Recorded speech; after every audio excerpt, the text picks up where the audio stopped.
Welcome back, guys, and let us finish this off with a movie. So yeah, welcome back to Anime King, and I'm back with What If Naruto Was Hancock, guys. Thank you guys for the continuous support. I really appreciate it, and don't worry because more what ifs are coming soon.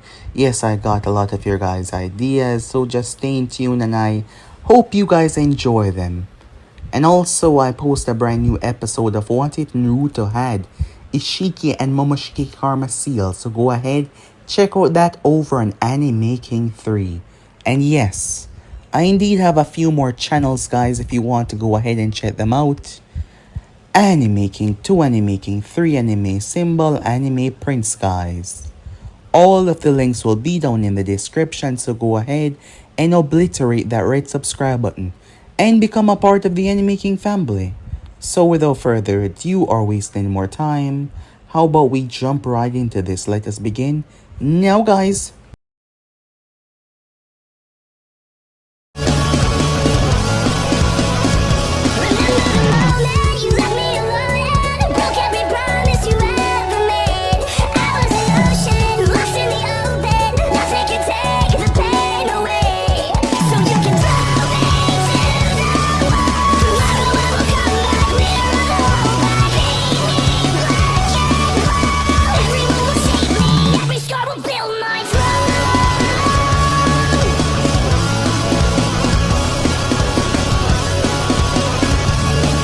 So the last part that we started, as we find a drunken Naruto in a bar, things were bad, really bad for him. His life had taken a very drastic turn, a colossal drastic turn. At first, things were good until the tuning exams. As Naruto made his way, he ventured onwards, as it did not take him too long to arrive towards the location where a man known as Reiga was. Reiga was a troublemaker around these parts. He was offered free drinks for life if he took care of him. Many people seem to know who Naruto is now. As Naruto made his way, Reiga and his man tried to stop him, but Naruto was simply too much for them all, throwing them away like they were absolutely nothing, tossing them to the side like they were nothing at all. He returned back and drank his ass off until he ended up falling asleep. That is where we learn of what happened in the past. What happened to him to turn him into this? It was a tuning exam that started this, as we get to see Konoha now. Senju Tsunade was the leader of the village. When the tuning exam had taken place, Mito and her team was there, Sasuke, Sakura. However, Orochimaru came with reanimations, a lot of them. Minato had to make a difficult choice that also claimed his life. Secret Stone and Kumo Shinobis were under disguise, trying to overtake Konoha. You might be asking, where was Samui, the one that fell from the heavens with Naruto, but she wasn't here anymore. Naruto went toe-to-toe with all of them, showing his ridiculous force against them all, but the team was targeted and specifically there to take care of Minato, if not his family. Kushina and Mito died. It broke Naruto as he massacred every last one of them, and with Minato gone, his final words, Naruto was falling deeper than depression, learning that the ninjas that took down Mito and Kushina erupted into flames. Naruto got information from Jiraiya. He found Danzo and picked him apart literally. Limb by limb, piece by piece, Naruto tore him apart. That was over a year ago. Naruto had left ever since. In his 20s now, Naruto roamed the world, people knowing of his extraordinary strength, as they did not dare trifle with him, knowing that it would be their end. He helped sometimes, for something of course, but mostly he's become a drunk. Jiraiya has tried to talk to him, but the man was as broken as he was, so it wouldn't help. Tsunade had tried their best, bringing the village back together. Team 7 also lost Mito Sasuke, losing someone that he cared about deeply. Now they had a new member, Sai. Kakashi was also going through it as well. But Naruto simply forgot. Well, he tried his best to, as he roamed the world, searching for something to give him purpose, to give him meaning. Orochimaru was still alive, having fled. He was hiding. Naruto did not search for him, knowing that killing him would not bring them back. Perhaps it was something to keep on the back of his mind to do when he eventually lose it. That is where we get to see Samui's story, as she fell for someone known as Isaac, a normal civilian, which made her wanted to give up the whole thing, fighting powers and just be happy. But because of her own mistake, he ended up dying. Believing her power to be a curse, she stopped using them to hurt people. The Raikage sent many after her, but she made it clear that she wasn't going to return, and he had to listen, as there was nothing that could stop her. Naruto made his way, leaving that area, his mind plagued with thoughts, when he suddenly crash-landed, needing some booze to dull the thoughts. He saw her with a drink in her hand, but when he tried to take it, she threw him across the land. Naruto was shocked for the first time. Someone that could actually hit him back. He was stunned as he met her. They did not know each other, but the both of them felt something strange. So yeah guys, basically let's play off. You guys can switch across the playcheck for yourselves to be in this new episode. The fire crackled between them. A faint silence throughout the forest. It's been an hour since Naruto had crashed. You could see the trees still bent unnaturally when she sent him sailing.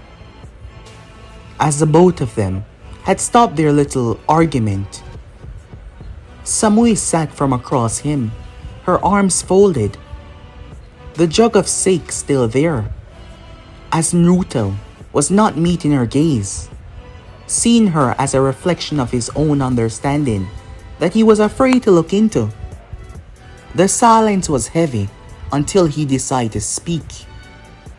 "You're like me," he said, looking at her strangely, as if he was trying to understand her. Her fingers drummed against the bottle as she looked at him with a sense of unsure and cautiousness. She did not hear anything about him or know who he was. "You shouldn't say that," she said. "There is no one like me." "I am the only me," she said to him, refusing to accept that they were alike. Naruto raised an eyebrow at her. "Then how the hell," he said, pointing towards the foliage. She studied him, as if she was trying to peel him open and understand what made him tick. She had no idea about her origins. She believed that he might know more than he was saying. "What are you?" she said to him. In the distance, as neither of them focused, lightning could be seen with a tiny little scratch. The place felt more darker and tense, but they did not notice, too busy focusing on one another. Naruto released a breath when she asked him that. "I don't know anymore," he said. "Once I was a son. Once I was a brother. But now I'm just a monster that can't save anything or anyone." She tilted her head, the sincerity in his words, the emotions that flashed across his eyes. She expected arrogance, maybe bravado, but instead she saw the bloodshot eyes, not caused by the liquor. She saw a man that was haunted by everything. She looked at him calmly. "Tell me," she said. "Who did you lose?" For some reason, Naruto found himself speaking about something he promised never to speak to with anyone else. But he didn't know what it was, but there was just something. And she was feeling it as well. The fire popped as Naruto gazed down into the flames. "My mother, Kushina Uzumaki," he said, as he gazed downwards. "My father, Minato, the greatest Hokage." Her eyes narrowed when she heard that. Of course she knew. About the Hokage. She's been away from civilization so long, away from people, not wanting to hear about the world. So much has happened, so much has passed. And my younger sister, she was only 12. And I was unable to reach her. Naruto's mask started to break away and she saw that. So she spoke. She opened up to a stranger. But yet, he did not feel like a stranger. Isaac, she said. Naruto looked up. That was his name. The man that I love, she said. He's gone now. He was the only one that ever saw me as something more than a weapon, a tool. More than something to bring him prosperity. Just like all the others saw me as some kind of trophy. He did not possess any special talents. He wasn't even a ninja. But he was such a wonderful person. That never bothered me, despite what people had to say about him just being a merchant. I loved that about him. He was such a wonderful, kind soul. He realized I did not like to fight. He told me I could live like everyone else. I didn't believe him. But the more I connected with him, I started to believe that I can actually be normal, that I can actually have a wonderful life. But because of me, he's gone. Because of my mistake, he's gone. I thought I could have love and peace, but I was wrong. And because of me, he's gone. I never knew my parents. I never had any other family. I never had anything. Until he came around. He gave me something I did not know I was looking for. But I lost it. And I lost him. For a long time, the both of them stare at one another. Two souls, scarred by tragedy. Two beings, cursed by their own power. Time passed. The both of them learning more about one another.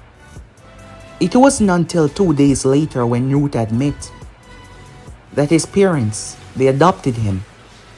She looked at him with curiosity, questioning, wondering if this was their connection. The Raikage told her that her parents died and she lost her memory. But she never believed him. There was always something there.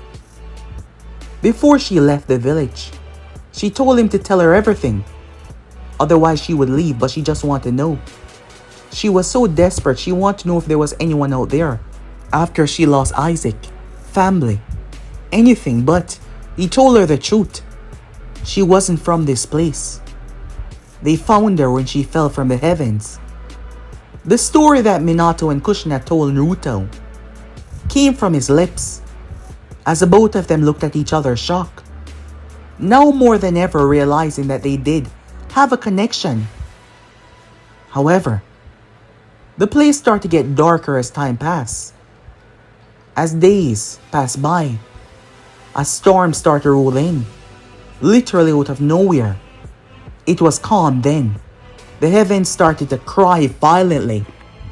Both of them were inside the cavern. However, they could hear the trees ripping up. Naruto stepped towards a little window that was there. The sky was clear a moment ago. As she spoke up this storm. It's moving unnaturally fast, she said. What the hell? Naruto spoke up. As he looked up to see a massive swirl in the sky. Like a literal tornado made from the clouds. Naruto stepped outside. When suddenly, a stone hit him across the face. A large one from a blowing debris. And he said, "Ow!" She looked at him strangely. When he turned, blood. The sensation unusual to him.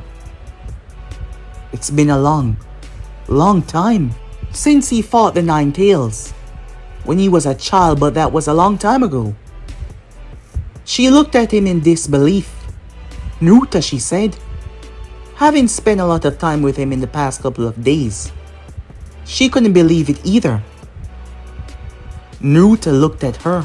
When he saw a tree coming her way, he pushed her to the ground. The tree slammed into him. She had tried to grab it, but she was pulled away. It cut her hand. The both of them looked at each other in absolute disbelief, unable to believe what they were seeing, what they were understanding at the moment. This was impossible. Normal objects like these cannot make them bleed. This made no sense. No, she said. This doesn't happen. Not to me. Naruto jumped over her all of a sudden. She soon realized why as the stones and trees ripped across his back. The storm was getting more violent. He was bleeding badly. So much so that he fell down to the ground. Why is this happening? She shouted. As Naruto's mind started to recall it. From the first time they met. From the moment they got close to one another. Naruto remembered the spark of lightning. He questioned, could it be? Suddenly he turned and started to move. Where are you going? She said. Stay right there, said Naruto. Suddenly he pushed off, having enough strength to leap, crashing into a tree. Naruto ran and jumped once again, and again, and again, moving across the distance. The farther he got, the more he saw. Their proximity made the heavens cry. But it wasn't just that though. Their connection and their weakness was tied into one.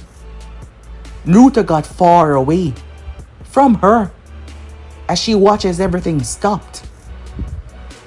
She took a moment as she hesitantly reached down, picking up a stone as she pressed it against her hand. The stone broke into tiny pieces. She realized as well, it was them. She stood there absolutely shocked. Time skip. They kept communication in a rather crazy way.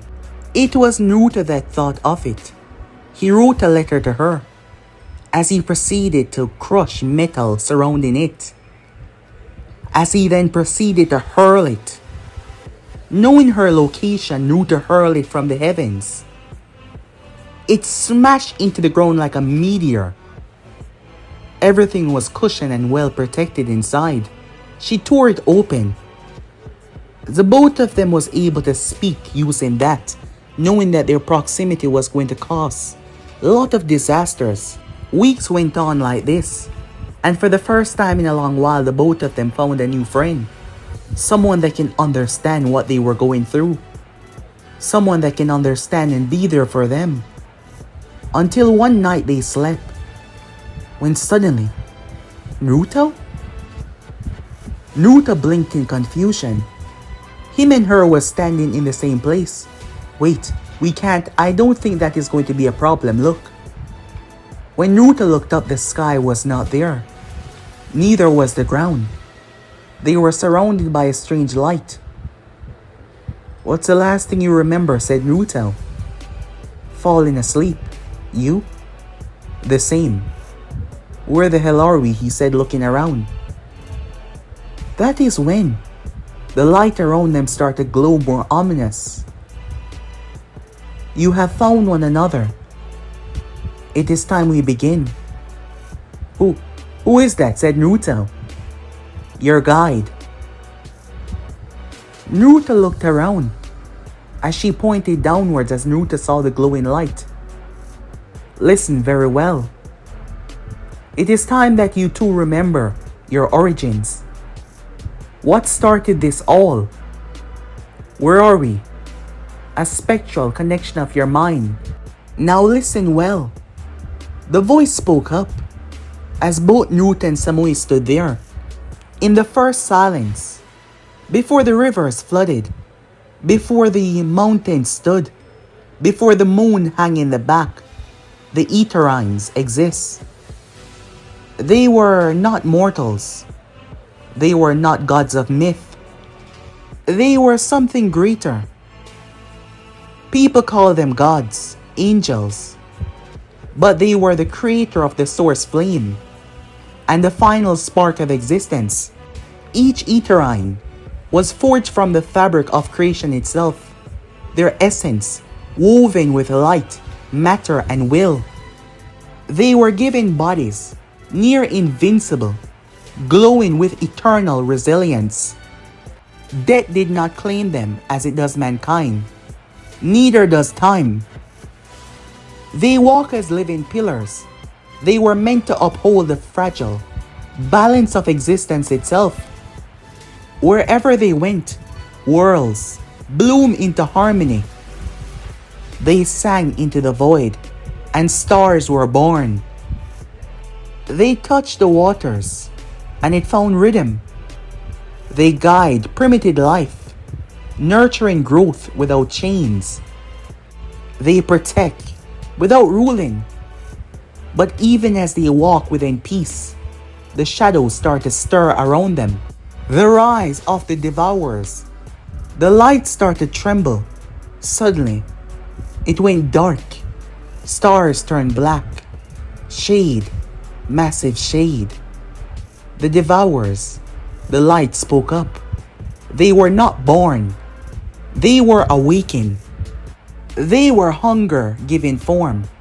Primordial, abominations that seek to undo what creation had started, to undo what the Etherines had built, what they had helped nurture. A visual of the monster was shown. It was colossal, its body writhing and twisting, eyes that glow like dying suns, its skin darker than void. It was more monster-like than either of them combined. Where they walked, planets wither away. Where they fed, stars collapse. The Devourers did not kill the Etherines directly. They could not. Their invincibility made them near impossible to destroy during combat. But the Devourers, they learned patience, cruelty. They sought to break them, not by the flesh, but by the heart. The curse of connection. The Etherines, though immortal, they were not soulless. They longed for connections as all beings do. They sought for joy, sorrow, love. Thus the Devourers struck with a cunning move whenever the Etherines found themselves drawn to one another. Their connection from their purity of their creation. The Devourers, they will sense it, and they will come. And when they did, worlds burn, stars collapse, death and destruction reign. As I said in the beginning, the Etherines were not born as mortals are. They were forged from the source flame, shaped, solidified. Each of them were a pillar of pure perfection, but they were not created to peer, not together, not to rule, but to simply help, to nurture. Their duty was to stand apart, anchoring balance across countless worlds. They were woven into very existence of reality itself. Thus they were scattered across distance, realm, each of them, always alone. That was a design. That was safety. Alone their light was stable. Alone their presence was harmony. The light showed many Etherines on different worlds.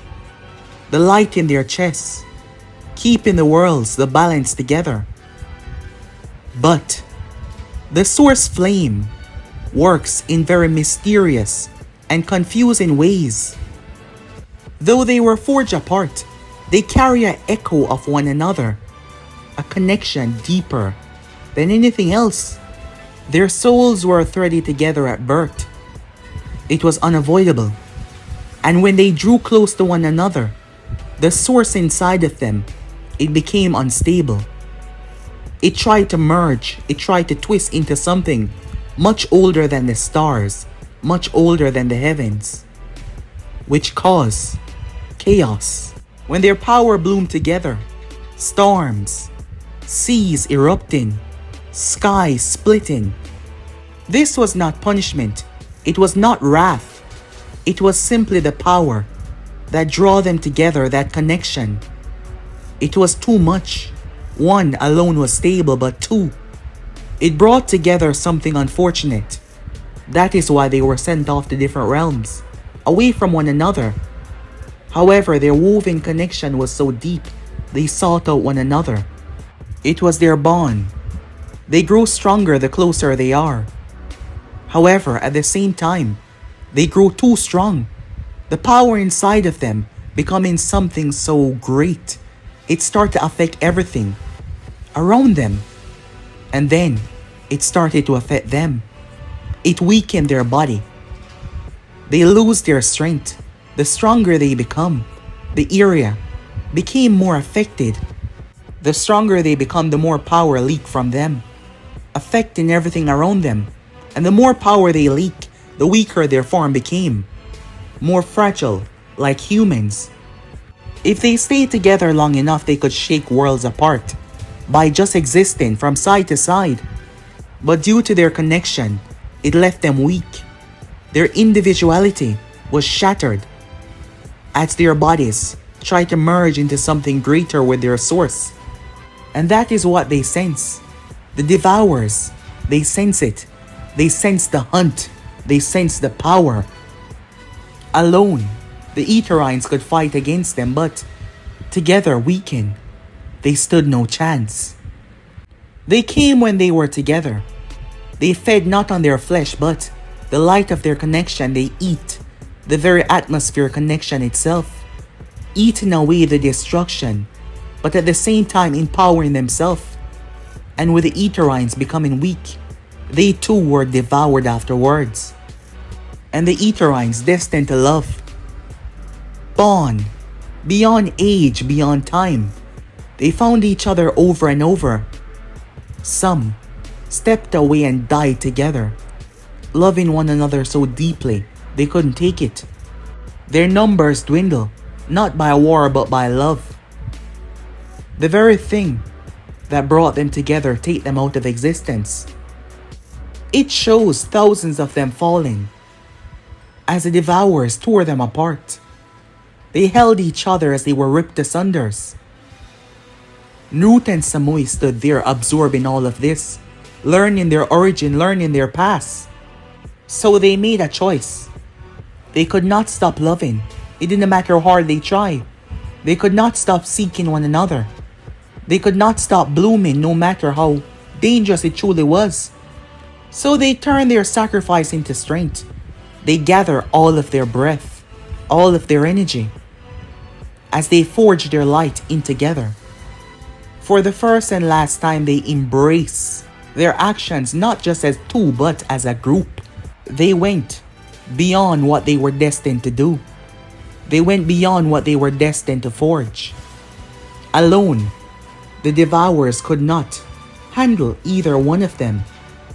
But they wanted to be together, but they knew that they could not. They decided to sacrifice everything to ensure that their future would stay together. As they pour their power into a very special lock, they locked the Devourers beyond the veil. It wasn't their job to intervene without the Devourers coming after them. But their love was too strong for them not to do anything. They locked them beyond the endless void, beyond the stars. Naruto and Samui saw the collapse as the power, the stars flickering. They believed that this was the best way. They could not stay away from one another, and their connection would destroy worlds. Because when the Devourers came, they also destroyed everything around them. So they sacrificed their life to trap the Devourers away, taking themselves and the Devourers out of the equation. But the fragments that remain, they spawn into something. Due to them doing this for the first time, breaking the very nature of law, for the first time they spawn into something new, not created as they had been, but formed from their selflessness. You too. Naruto and Samui were shocked. You are seeds, woven from what they were, yet different, singular, but capable of everything that they were, and everything they would have been. Where they weaken, you will endure. Where their closeness invite ruin and destruction, you are given a chance at trial. I am the spectral connection between their fragments. I am the knowledge. I am the gift passed down, without their own knowledge, but their closeness and their bonds, created for the betterment of their future to come. The connection that you now share. The storm that rage. It has started. The Devourers have broken free because you too were weakened for the first time. The seal was weakened as well. And they are coming for you both. Alone, your strength is great. But the numbers, trapped behind the stars, they've been repopulating themselves. Even now, their energy can be felt by me. I, which is the fragment. It is within you too as well to understand. But due to your lack of experience, it is a time that you both do not possess at the moment, other than completing the trials. Together you have the power of all the sacrifice that was woven in together to create you. And that is what is needed. You two need to fight together, understand, merge in ways that the others could not, because now you are given a chance by the very creation of destiny itself. The curse you feel, the storm, the chaos, the weekend that you feel when you're drawn together, it's a sign that the Devourers, they're coming closer. You can feel it even now. The curse shall be broken, but only if you two can overcome. Because unlike your kin, you two are not doomed to fall with it. The trial awaits, to embrace one another without collapse, to wield connection without breaking beneath it, to withstand storms. Your love will bring forward, but only then can you undo the curse that slaughter the Etherines. Only then can you face what haunts you. Naruto and Samui, speechless as they listened to everything that they were being told. You are the last hope, spawned from sacrifice. If you stand together, if you overcome the chaos, if you overcome the mortal weakness, that is the only way you would survive. I don't understand. Naruto finally spoke up. How do we break the curse? Overcome the mortal weakness. Step over it. Step beyond it. Stand. Not as human, but as something more. Understand. Connect. Wait. It doesn't make any sense, Samui said. How exactly are we going to do? The both of them woke up. Shock. It did not take too long for them to pass messages, wondering if that was a dream or it was reality, but it was indeed reality. But they had no idea what to do. They spent days upon days trying to figure it out. However, they both came to the same conclusion. Overcome weakness. Is it their past? The pain that they were now feeling?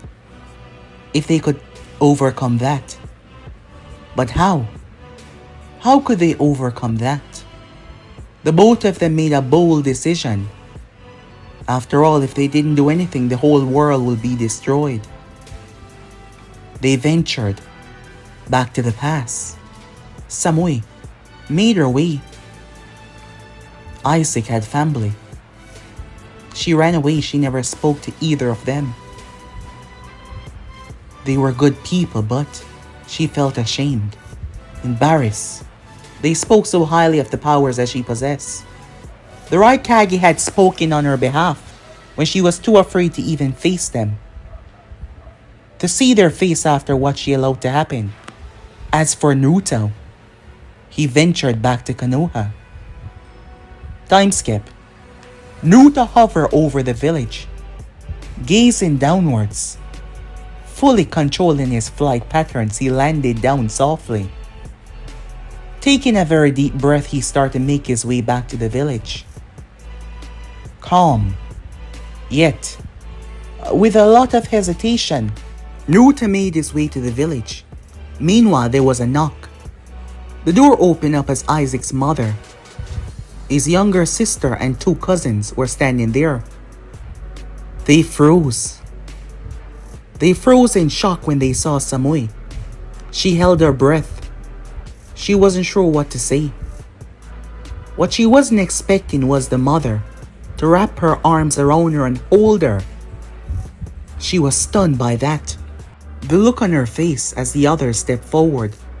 Samui, they said, we missed you so much.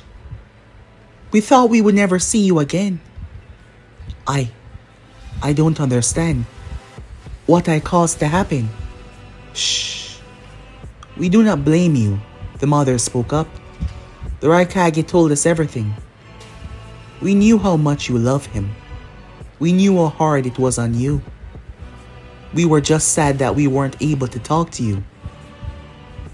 Samui broke immediately, tears streaming from her eyes. This was something she didn't expect. For the first time in a long while, she cried. Actually cried.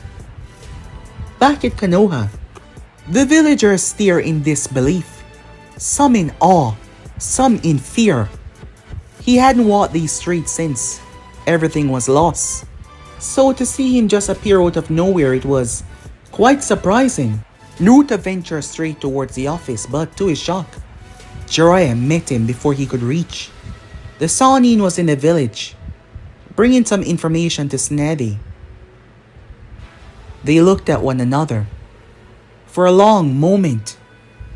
You look older, Jiraiya said, despite it not being that long since he last saw Naruto.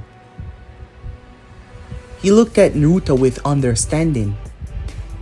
The two shared some quiet words. Jiraiya had to say he didn't expect this in the slightest, but Naruto said that it was time. The Sannin was happy. Turns out that Jiraiya had been going to therapy, tried to come to terms with his pain, tried to move forward. After all, if he did not, it would break him. Naruto was stunned to hear that. Thus, he visited. Kakashi was shocked to see him. As Naruto saw the man that has lost so much and yet again, the pain between them. Kakashi never expected this. But he was glad to see Naruto. Glad that he was okay. Kakashi was used to dealing with pain, so he understood. He understood suffering, he understood what it did to Naruto. Naruto was shocked. Just how much everything had changed in such a short amount of time. He visited Mikoto, his mother's best friend. She hugged him, asking him how he was. All this time, they were all concerned about him hearing things that he's done out there. Naruto felt like tearing up, but he kept himself together. Sasuke. When Sasuke saw him, Sasuke attacked him, shouting at him for not being here, shouting at him for not saving Mito. However, those fists soon turned into sobs. When Naruto said, "I'm sorry," it broke something inside of Sasuke. Sasuke has been holding back this for a long time now. Mikoto stood there as she watched her son cry for the first time since everything. The first time he heard about it, he simply went silent. When he was at the funeral, he was silent. But now, seeing Naruto again, it finally broke him. Naruto even visited Sakura. She was glad that he was here. Naruto had been like a second sensei to them. Growing up, he was always doing some cool things when he came to pick up Mito from the academy, so she knew him rather well. Naruto went around to those that he had abandoned. And then the Hokage. She was happy to see him. He was a part of the group that had found her after all. She questioned him what he would do now, knowing that none of them had the power to keep him within the village. But Naruto told her that some things had been revealed to him. He had a lot to deal with, but he promised her that he would not be a stranger. Promised her that the oath that he once took to protect this village was not something that he forgotten. He might have forgotten it for a long time, but she told him that she understood. She lost Nawaki and Dan and she ran away, so she understood. Hearing that finally did it for him. As tears shed, everything this day was so emotional. Was not something that either Samui or Naruto expected, not in the slightest. When they meet up once again, the heavens darken almost immediately. Samui was confused. I don't understand, she said. I thought, with everything that we've been through. She looked towards him. How did? It was different, said Naruto. Far different than I expected. I should have remained. I should have helped. They wanted help as well, but even then, they understood my pain. So why? Why is this still happening? The prophecy rang through Naruto's head. He took her hand, confusing her. I'll protect you no matter what. It was the first time someone ever said that to her. She understood. I'll protect you as well, she said. The both of them turned towards the cliff that was nearby. They didn't know how they knew, but they knew. Thus they started to walk. The heavens torn open, like a celestial drum knocking across the elemental nations. In the far distance, the Devourers broke through. Thousands upon thousands upon thousands upon thousands upon thousands of them, raining down towards the elemental nation. Each of them carry a hunger so absolute that the very ground itself seemed to pull away from them. Across the elemental nation, everyone could see, every single people. The Devourers block out the sun. On the docks of Kiri, fishermen dropped their nets. The ocean started to boil, so hot that their nets start to burn. Their boats start to be destroyed. Mei Tarumi stood on her tower. What is this? She said. Is this it? She questioned if this was the end of the world itself. At Konoha, Sakura was walking when the sky suddenly became dark. Kakashi Hatake, up on a roof, gazed outwards. Tsunade Senju stepped out. What is this? She said. As they watched the creatures spread, they felt the dread, the death and the destruction follow. At the sand, the glass beneath started to crystallize. At Kumo, the earth started to pulverize itself. Terrible lightning. At the stone, massive mountain range areas start to break apart. Many dropped to their knees, realizing that this was it, the end of the world, the end of things as they know it. As for Naruto and Samui, very nature seemed to be against them as they were cut, they were torn, they were burnt as the ground exploded and released steam. Their face was a mess dripping with blood, their arms mangled and burned, their legs wanting to give out but they hold each other. They continue until they reach the top of the cliff and fell, their heads smashing down hard, immobile, broken and battered. When suddenly, Naruto's finger twitched, so did hers. The sky raged as Devourers arrived. The leader for them all, much more humanoid, taking a shape similar but his body was made from the depths of pitch black. He landed before them. So this is what we sense. This is the last of your kind. Pathetic. As he spoke, his voice was monstrous. Unhuman. But that is a translation. To what Naruto and Samui could understand, even though they could understand their tongue. Yet their arms rose. And they touch. Samui and Naruto hold each other's arms. Always starving for affection. Well, just like the others. Die together. He raised his monstrosity of arms. Until a light. An all-consuming light as the heavens split open. A golden ray shot down upon them. The Devourer was blasted. Crashing hard. His thousands upon thousands upon thousands of comrades descending down below, corrupting the elemental nation. It was being destroyed from their presence alone. Naruto and Samui, perfectly healed, their body glowing with energy, power. They looked at each other. She looked at him and he looked at her. We're alive, she said. The only thing causing the storm now was the Devourers. We did it. We went through the trial. The leader descended back down towards them. It doesn't matter. It's just two of you. Unlike before, we will not be trapped. Naruto looked at her and smiled. He felt it. Every single memory, the connection of their past. He pulled her in and she pulled him in as they fused into one. Then they split into hundreds of thousands. Remaking, repopulating themselves. All those that had died, their fragments, their connection through them.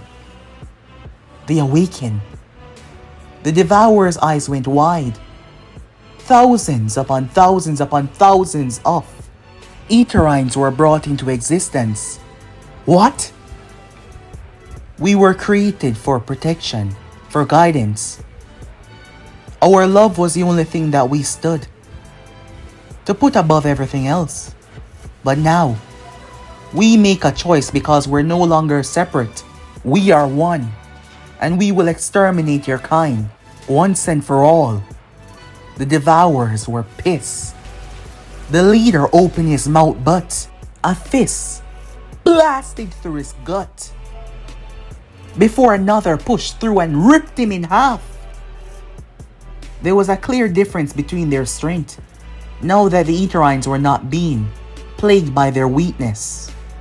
This is why the Devourers tended to stay away until they grouped up. But now, kill them all. A war like any other. Rage across the elemental nation, but the bestest part was not a single person died in this. Every village, surrounded and scoured by thousands of Etherines, protecting the innocent.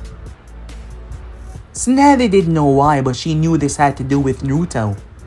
His return, everything. They found themselves watching. Everyone just watching.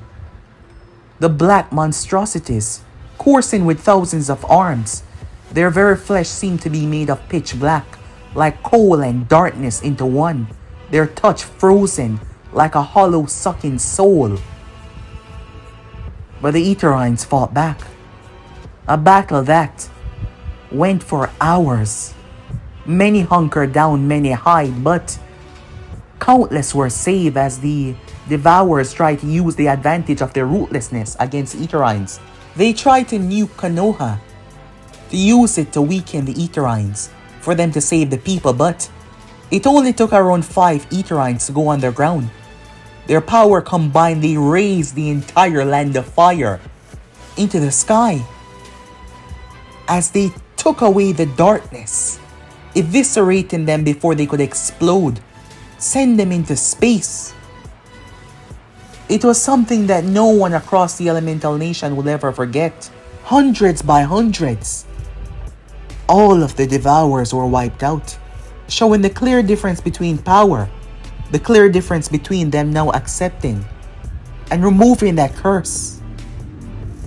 Konoha was brought back down, placed just back down. A little building or glasses were destroyed, but better that than the entirety of Konoha being wiped away. Everyone would say yes. By the end of it all the Etherines linked together, their essence fusing back together, as Naruto and Samui reappeared. She looked at him. That really just happened, she said. Huh, anyone else would say that we're crazy. Although, a lot saw. Naruto stepped towards her, smiling. We're the last two remaining of our clan, he said. Of our people. We were created, but we never truly had a choice. But we chose love over everything else. But now we have a choice to choose to actually intervene, to actually destroy the darkness. You're right, she said. They were never strong. Their presence brings destruction and chaos, but we were made as gods. Our power unlimited, our strength infinite. But it was our curse that kept us weak to them. They feared us, so they hunt us as two. But no longer are we two. We are infinite, she said to Naruto. Naruto could feel the connection between every single Etherine that died. It was there between them, making their power so great. As they eviscerated all of the Devourers. When they were destroyed, the Etherines' essence purified the world. But there was still some. Both of their hands raised as a golden glow swept over the land of fire, spreading through Konoha every single land. Kirikumo the stone. The dread, the terrible sensation was pushed away as Naruto and Samui stood there. For the first time they will make a choice. Time skip. Are you ready? Yes, I am, said Naruto. Are you? She smiled. I think we've done enough here. It's been over 80 plus years, but neither has changed in the slightest. They reached their peak. They were immortal. They never had a choice. The Etherines always. There to guide but never to truly intervene in the way that they needed to. But now, Madara, Obito, Uchiha, Pain, Naruto and Samui, with their unbelievable strength, eviscerate all the darkness within the elemental nation. Some time ago, they watched leaders rise one after another. They kept the world in balance, they kept it in check. Perhaps the both of them were worried because they knew what would happen next. They knew what would follow. Yes, they knew what would truly happen. They had all the experience, all the memories, all the connection. During that time, they found love with one another. It wasn't because they were birthed to be together, but they share a connection. They bonded together over the years. They buried loved ones. They mourned with others. They watched birth of new loved ones. They connected with so many people they forgave. They destroyed, they protect. The world was different now, more technological wise. The land was not the same. Each nation were now connected in more ways than one. Their connection being something that hold them together powerfully. Unions, everything. And now it was finally time. The connection that they shared through their past was the past. The sacrifice that were made. As Naruto and Samui merged together, they floated into the stars. They would remake their people. And this time they will have a choice. This time they will have a way to step in to intervene, not just to watch. Their people will be different. Their people will be special. It was almost like having over 1,000 children. They started from, well, they were young. Just like their power in the beginning, They found a planet, empty. They made it their own. They named it after their people. Samui and Naruto raised countless children rising into being of infinite power, strength, unrivaled speed, sight, even more abilities. Due to Naruto and Samui and their connection from the elemental nation. Yet they never forget their past. Even as thousands upon thousands of years pass by, they never forget. And they never fall out of love. Because just like their power, their love was truly infinite. And yeah, guys. This is where I'll be putting an end to this, guys. This was meant to be a whole 2-hour movie without part 1 or part 2. But I had split it into 3 parts due to their amazing power and how I saw this working out. No one would ever truly be a threat to them. But I hope you guys enjoy more like this to come. So see you guys soon. Peace.